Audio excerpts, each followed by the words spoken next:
Hi, everyone. Dr. Liz here. Welcome to the Hypnotize Me podcast. I'm glad you're here, glad you're listening and learning, and hopefully it will help you with your journey along the way.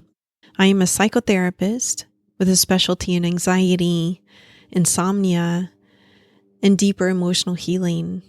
Hypnosis is one of the tools in my toolbox that I use to help people feel better and to help people be better. I do work all over the world. Please feel free to reach out and contact me if you would like some help. I've been an entrepreneur for most of my adult life, built an award-winning company, sold it, and then focused mainly on my private practice. That gives you a unique perspective, especially my ability to work with people in business at all kinds of levels. Before I go, if you'd like to support the podcast, you can go and subscribe to the newsletter. And you'll get free hypnosis downloads that you can listen to immediately. Another way is to buy one of the downloads that I have for sale. I only have a couple up there, but they're good ones. They've stood the test of time. I made the decision to not run ads during my podcast because I really do see it as an act of service. I completely respect people who do have ads on their podcast, but it's just not my path. All right, everyone, enjoy the episode. And I hope to see you back here soon.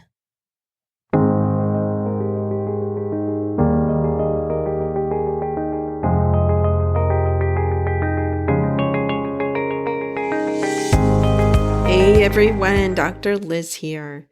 Promised you an episode about stress prevention or managing stress, let's say, from A Path Through the Jungle by Professor Steve Peters. If this is the first episode you've heard on this book, I suggest you go back and listen to the other ones. They're awesome. I love them. I love this book. I don't make anything off of this. This is not an affiliate relationship here. I just think it's a life-changing book. And so I suggest everyone order it and read it yourself. But this is the stress episode that I promised you. So it's been a couple of weeks. I've aired other interviews, and here we go on this one. The stress reaction has 3 stages: the alerting stage, the resilience stage, and the stress stage. So first thing our mind does is to actually alert us that something needs addressing. That's the chimp coming in, right? The chimp coming in and saying, ooh, like, pay attention. It's sending us a message. We need to handle something. And there's actually chemical reactions that go off in our body for this as well. During the alerting stage, we're going to talk about it some before we talk about the other 2. We have a chance to intervene here, even in the alerting stage. We're recognizing something's going on. We're spotting the warning symptoms. We decide, instead of engaging with the symptoms, we're going to move into the resilience stage, which is that need for action. If you have no idea what I'm talking about here, the alerting stage is you feel upset, you're uneasy, you're on edge, perhaps you have some anxiety going on, perhaps it's more than that, perhaps it's panic, you're worrying, you have some fear maybe there's increased heart rate or irritability or frustration or anger. Sometimes it comes out that way instead of the other ways, the worrying. Maybe you're snapping at people that normally you wouldn't, or you've lost your patience. Those are all like, okay, something's going on here.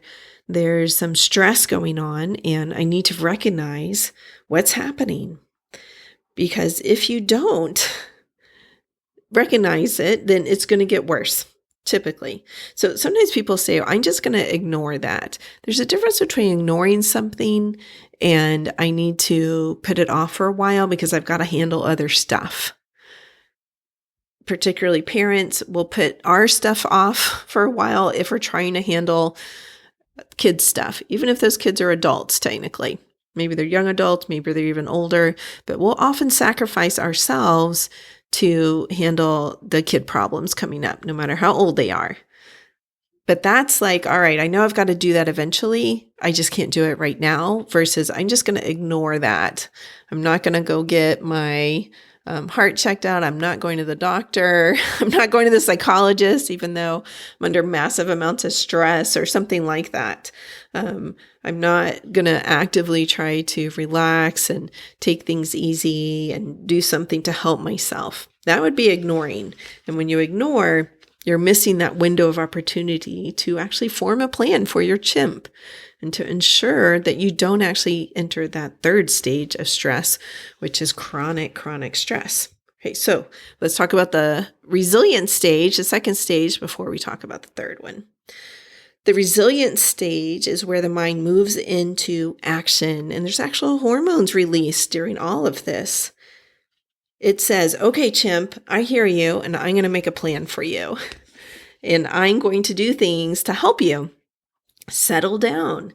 And the chimp typically says, woohoo, right? Like, thank you so much.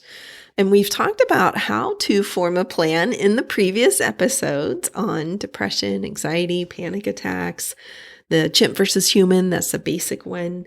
But we identify, like, where's the alarm coming from? Like, what is actually wrong? And I'm going to throw in some DBT here. Okay, this is not in the book here, but I think it's always helpful to check the facts, which is a dialectical behavior therapy, DBT concept. Like, is this real? What's going on? Is it line up with the facts? Is my reaction proportional to the facts? You're getting some really big bad news. You're going to have a stronger reaction than something minor, right? So we check that out and say, okay, yeah, everything is fitting the facts here. The chimp really is sending a message for a reason, and I need to listen to that. If you have a no on that one, like, no, my reaction doesn't fit the facts, then you're going to start also looking at, okay, what are the beliefs going on underneath here that are driving this reaction?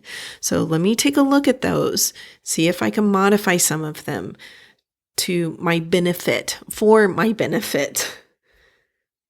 So it's a pause there. We're pausing here and saying, okay, let me figure out what's the real cause of stress, what's going on, and what kind of plan do I need? Do I need a big plan? Do I need a small plan? What do I need to do? And let me look at the beliefs underneath so that I don't go into that third stage, which is chronic stress over time, which creates all kinds of, not so great physical reactions in us. A lot of this came first from the medical community before the psychological community. They were saying, like, oh, people have got to handle the stress in their lives, or else they end up with autoimmune or aches and pains, muscle soreness, heart problems, migraines, headaches, like all kinds of physical stuff happens if we let it get to the stress stage. So we're talking about this intermediate stage, the resilience stage, where we make a plan so that we don't get to that extreme one. Okay, so here we go. This is the bulk of the podcast right here, is how do we make a plan? How do we work with our beliefs? Because the real goal here is to return to a steady state of mind, to feel better, to feel grounded, to feel like, okay, we can handle our day. Nothing big is going to overwhelm us. We don't need to escape per se. Sometimes we're in that first stage. We have a feeling of wanting to escape and hide. Sometimes this is where addiction comes in. That's honestly long-term ignoring, right? Like, I'm going to drink or use drugs or whatever your substance of choice is, numb out in front of the TV for days, not just, a show. I think everybody binge watches a show at this point, but maybe you're doing it to the point where it feels really bad to you. It's not just, oh, this is a great show, I want to keep watching. It's like, ugh, just mind numbing. And sometimes occasionally I'll do that and I'll just drift in and out of sleep. It feels awful. Okay. And finally I'll realize it's happening. And I'm like, oh my God, I got to turn off the TV because it doesn't feel good to me.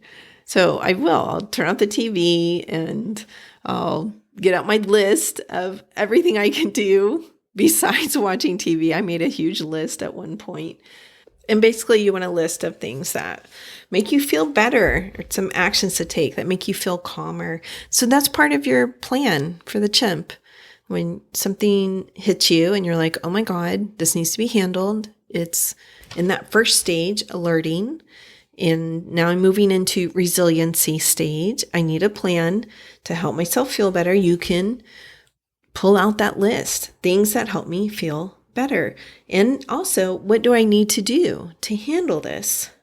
So part of that plan is to first establish the facts and accept what can and can't be done. It's page 280. Establish the facts, accept what can and can't be done. The human will look inside inwardly to see if your conscience is clear and that you've done the right thing according to your values. Now, this is really interesting. You don't see this a lot in a lot of self-help books. Okay, I will say this is unique to A Path Through the Jungle. But he says very clearly, the human's going to look at the bigger picture to bring things into perspective. So I accept the facts of something that happened. I gain strength would be working with your values. I see the bigger picture as I gain perspective, and I check my conscience. I have done the right thing. Those are your values. So let's look at an example of this so that it's easier for us to understand. All right, someone's been unfairly criticized by a few people on social media. This happens. The comments were untrue and unkind, and he feels upset, distressed by the situation. And his chimp has gone into a bad place. He's unsure what to do. He wants to fight back, very common reaction of social media, right? Or run away. Maybe I'll just delete that post, but feels like he can't do either one. Okay, so one is to fight, one is to run. Another one is to freeze. I just can't move. I don't know what to do. This is the alerting stage. And sometimes all those hormones go on. Maybe you have a body flush. Maybe the heart rate raises. Maybe it's just a sense of uncomfortableness. Okay. So at this point, he gathers some facts. Some people can be unkind. I can't change that. There's always going to be trolls on the internet. Can't change that.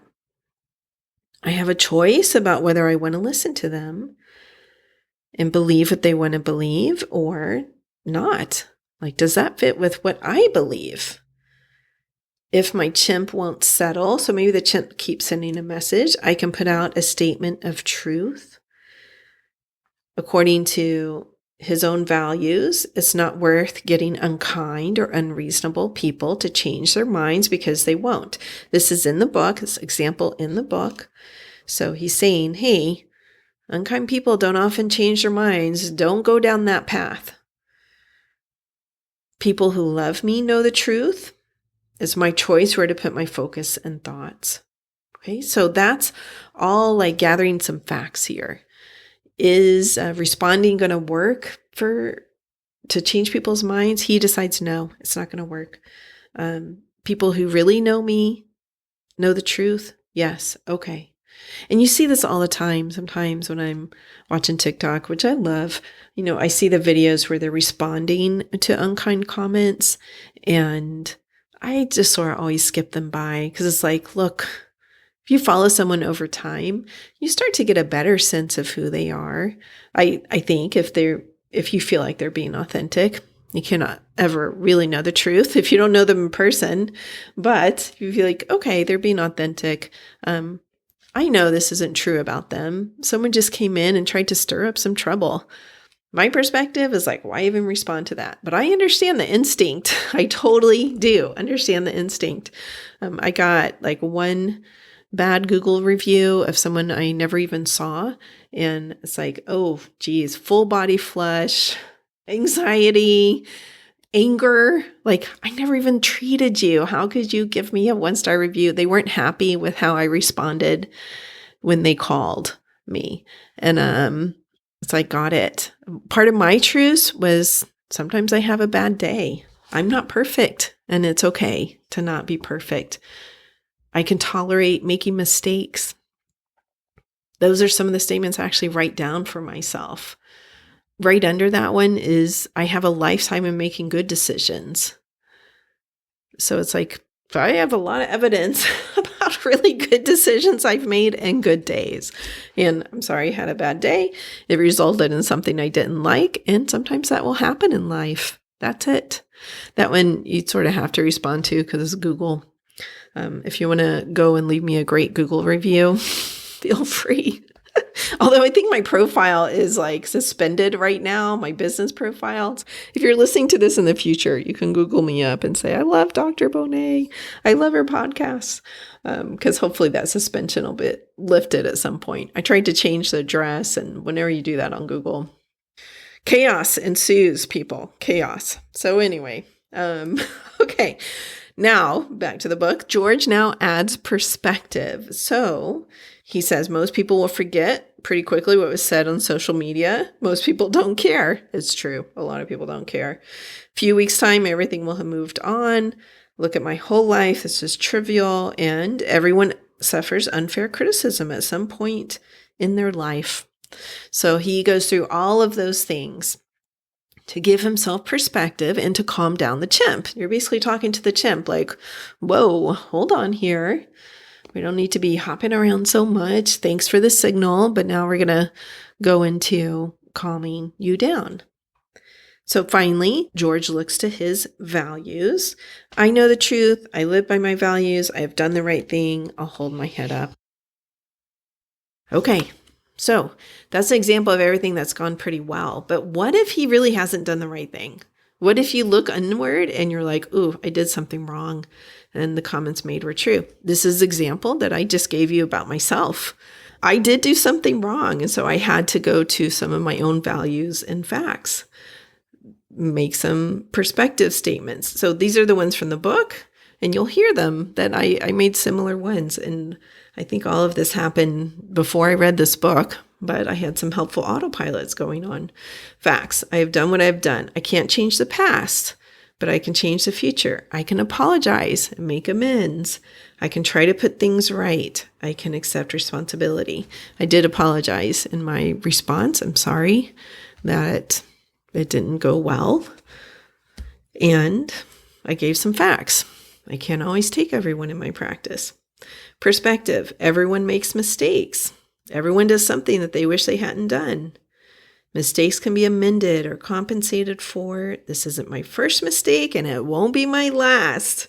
If it isn't too serious, then you get a sense of humor and laugh at yourself. Okay, so laughter, humor, very good for adding perspective. It also tells you that your thinking brain is online when you start to make jokes or throw out some humor. Okay, they know this, that like prefrontal cortex comes back online when someone moves into humor because it gives us such perspective on ourselves.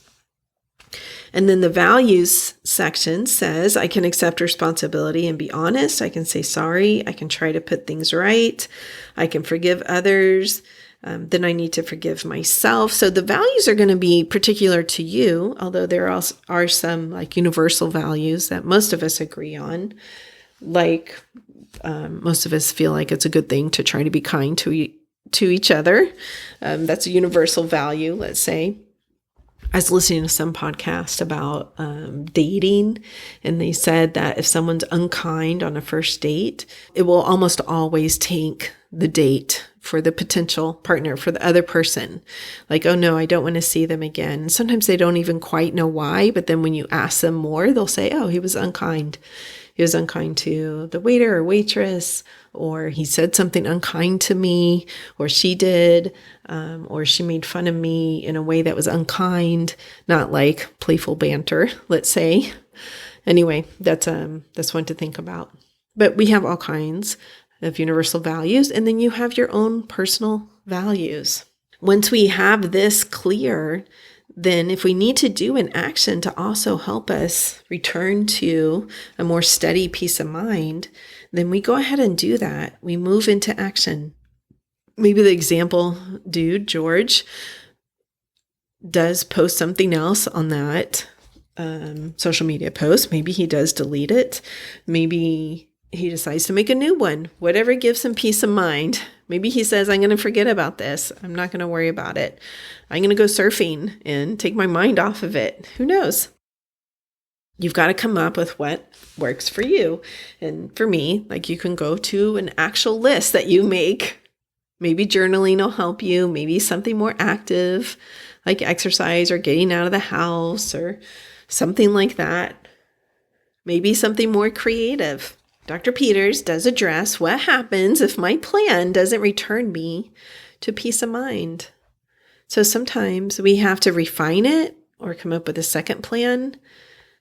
He actually says it may fail because you don't allow yourself some time for your chimp to get over the situation. So sometimes we need a few weeks or a few days or a few hours to process and express ourselves before we can bring ourselves back to a more steady mind and steady energy.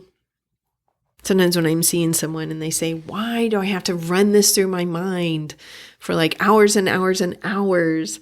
And it's like, oh, perhaps you really just need to process it. That's what you're doing.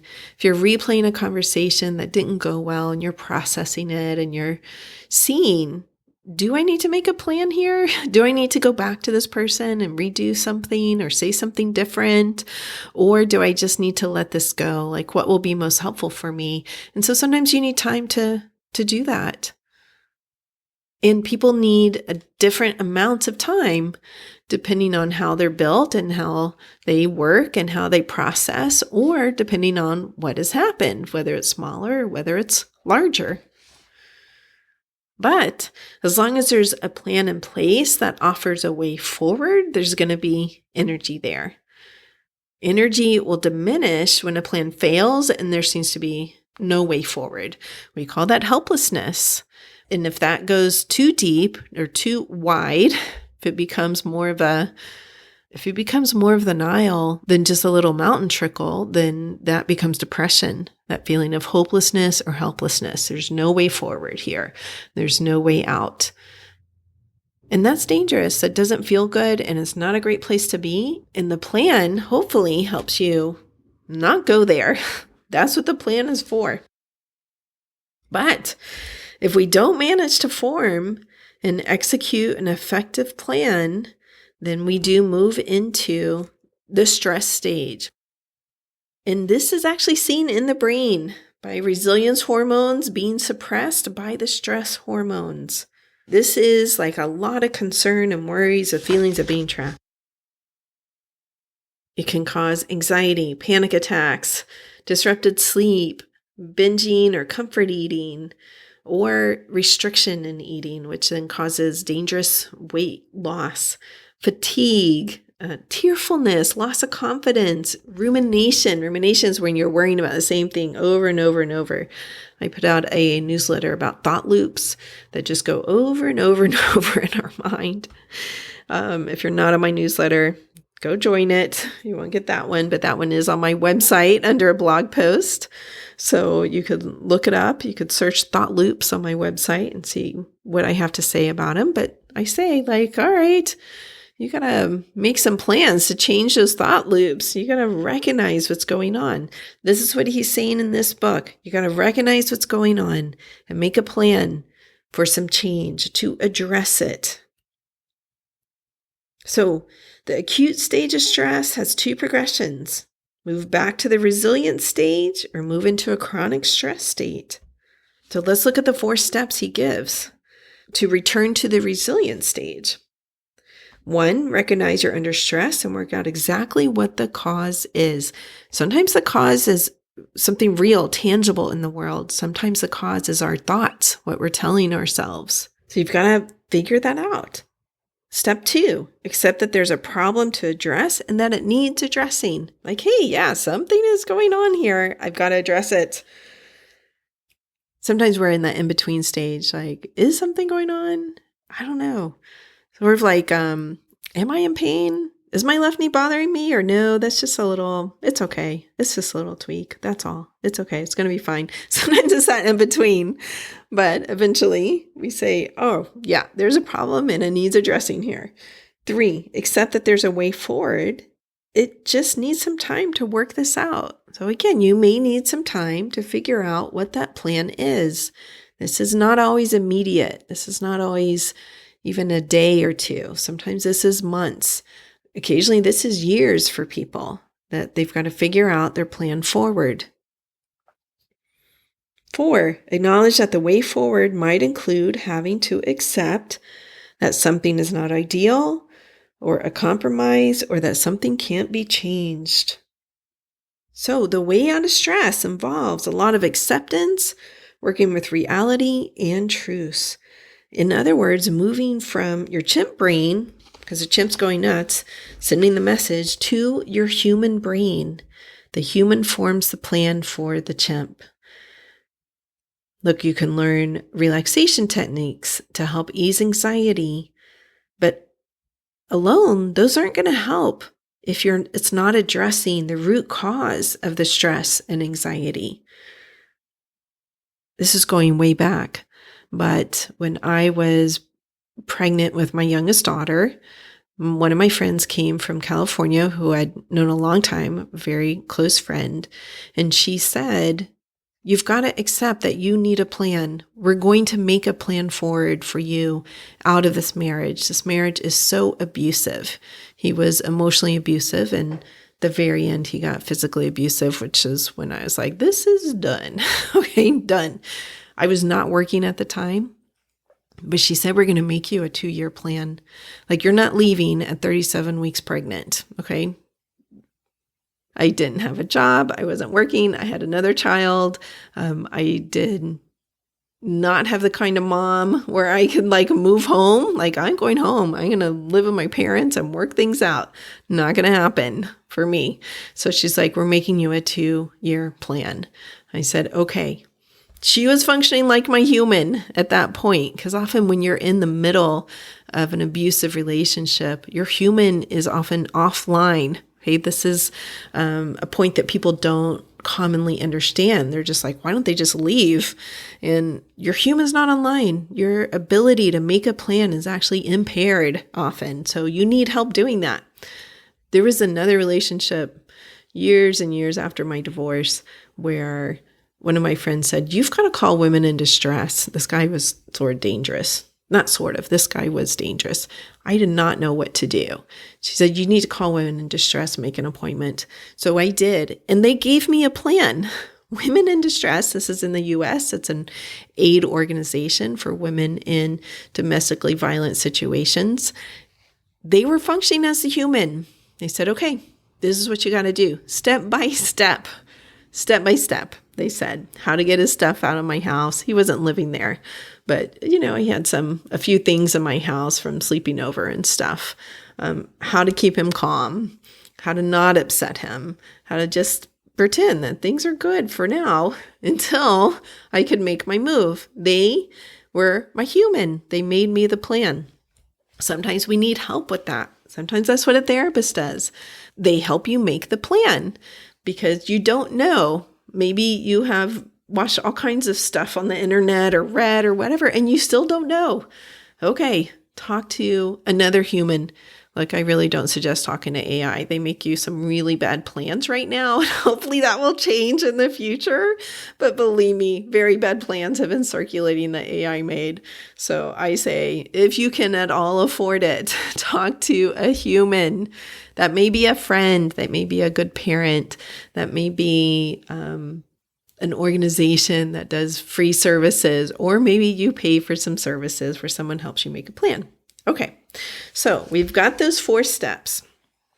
Now, what happens if you move into the chronic stress stage? Because remember, you could move to the resilient or you can move into chronic stress stage.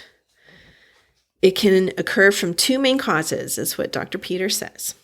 That we can't see that we are stressed, or that we've come to believe that how we feel and the symptoms we experience are normal.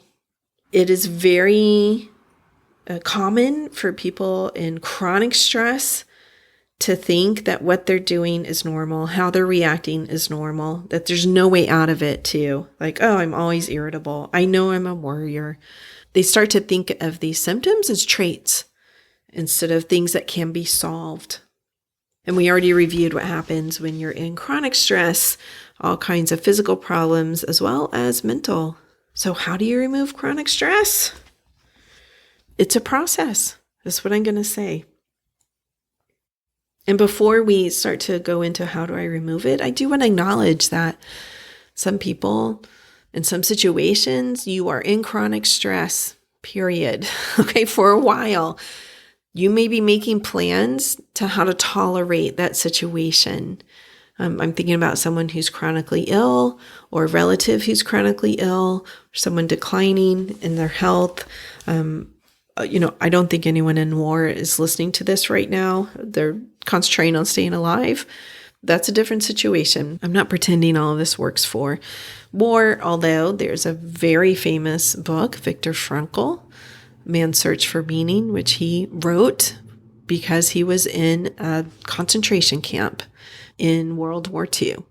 So even then, he was trying to work out, how do I make meaning out of the worst situation you could ever find yourself in, pretty much. Like, how do I survive this psychologically? So his human was well online there. I'm not going to say that you can't do this in extreme circumstances. You can. But also, give yourself some grace. This is hard stuff. And you may be in a very difficult situation where you have to work out some of the underlying beliefs going on, some helpful autopilot, some helpful thoughts for yourself instead of the negative coming up. What Dr. Peters recommends is that you work out what you think the ideal situation will be and how you will be when the stress is gone. You can make a list of problems that have been created or resulted from this chronic stress and how you will solve them when perhaps the stress is gone. Because it can cause sleep disruption, obsessive behaviors, habitual worrying. It causes all of this. You can ask yourself, if someone else were in this situation and didn't get stressed, what would they do? What feature do they possess that I don't have? Can I work on developing that? You can search for long-standing gremlins or goblins that create stress. So the point here is it's difficult sometimes to realize and recognize what normal would feel like, what better would feel like, because our minds get into these habitual stress patterns. But we can do some things to help us along the way. So some helpful autopilots you can develop of, it's okay to want to be happy and feel more comfortable. That's a good one. I believe in my resilience and ability to change and learn and grow. There may be some meaning in the situation that I'm in, a lesson that I'm learning. I can tolerate this right now. I can tolerate doubt and uncertainty. I can find small things to be grateful for or small moments of happiness and joy. Loss also means change. Sometimes when someone's on chronic stress, it's involving a loss that's gone on. It's okay to end a chapter and start a new one. I think that's a lovely one. So many times we don't think of our lives in chapters. We just think of one long, continuous life, which can feel overwhelming sometimes. It can feel stressful in itself sometimes. Like this is never going to end. I know with my daughter's health problems that I've talked about here on the podcast, it feels like, my God, we're never going to figure out what's wrong and how to help her. The thought has occurred to me, that's not a helpful thought. I wrote one that said, I continue to try to find ways to help her. That's a more helpful thought. We didn't choose Jacksonville, Florida, because the Mayo Clinic is here. If you're not in the U.S., that's one of the most well-respected medical centers in the U.S., and they have different locations. But one of the locations is in Jacksonville, Florida, and they have a specialty POTS program. And so a GI doctor back last year said, I think she has a mild case of POTS. You might want to look at that. I said, okay. So after we moved here, I made an appointment for her for the POTS program. They have run all kinds of tests I never even heard of. She has seen multiple specialists in different departments, cardiology, GI, allergy, and the program is mainly run by internal medicine. Internal medicine doctors are the ones that figure out the mysteries, if you don't know this. They're not like a primary. Primary sometimes figure out some mysteries, but the really hard to treat cases, they send to internal medicine. So anyway, they finally have a diagnosis for her. I'm going to say it in case it helps somebody else whose kid or themselves is going through this. It's called central sensitization syndrome. I have never heard of this term before 2 weeks ago. Central sensitization syndrome. This is when your central nervous system gets so sensitive and more sensitive to things, food, textures, exercise, temperature. It's all out of whack, basically. It gets more and more sensitive to where the person dealing with it feels like they have to limit their life more and more to try to feel comfortable, to try to manage what's going on, all the different symptoms. There's only a few centers around the US that even have treatment programs for this. We happen to be in a place that has one. So the helpful autopilot there for me is I kept looking for ways to help her. We have a path forward. So the helpful autopilot there was, I'll continue to look for ways to help her feel better. Not helplessness and hopelessness. Not, I can never do anything about this. Another helpful autopilot is I play the long game. I play the long game in helping her. I play the long game in my practice, meaning I'm not looking for quick fixes. When you're moving out of chronic stress, you're playing a long game because it affects so many different systems. It affects your sleep. And as a sleep specialist, I can tell you, it takes a little time to fix that. You know, we're not talking years, but we are talking 3 to 6 weeks sometimes, a couple of months where you're going to get it back online, realign it so that you can sleep again. Sometimes people can do that during a real stressful situation.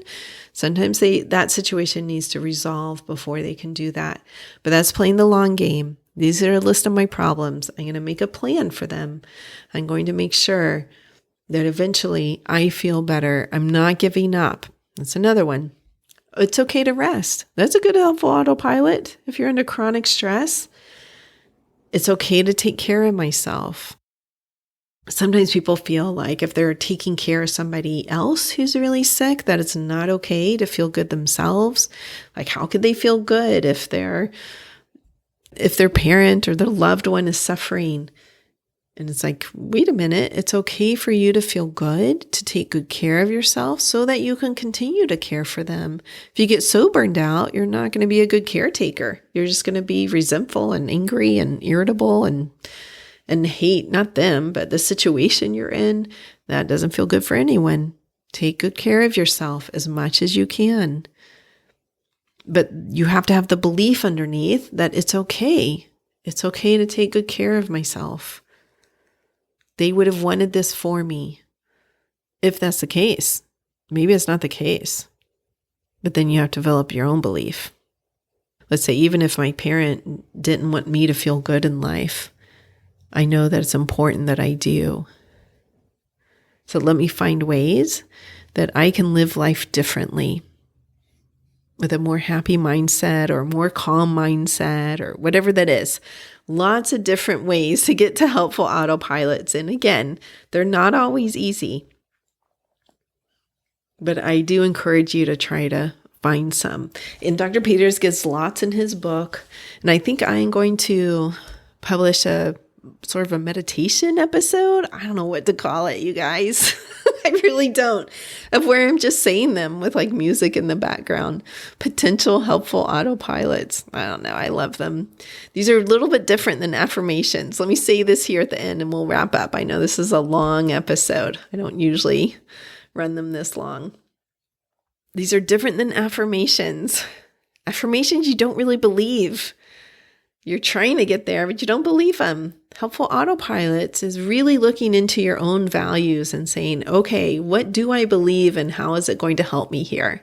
And how can I practice this one so that it pops up more often for me? It's based in reality. It's realistic and positive. It's not pie in the sky. All right, let's end here. I hope you are healthy and safe, and I hope this information has been helpful for you. Peace.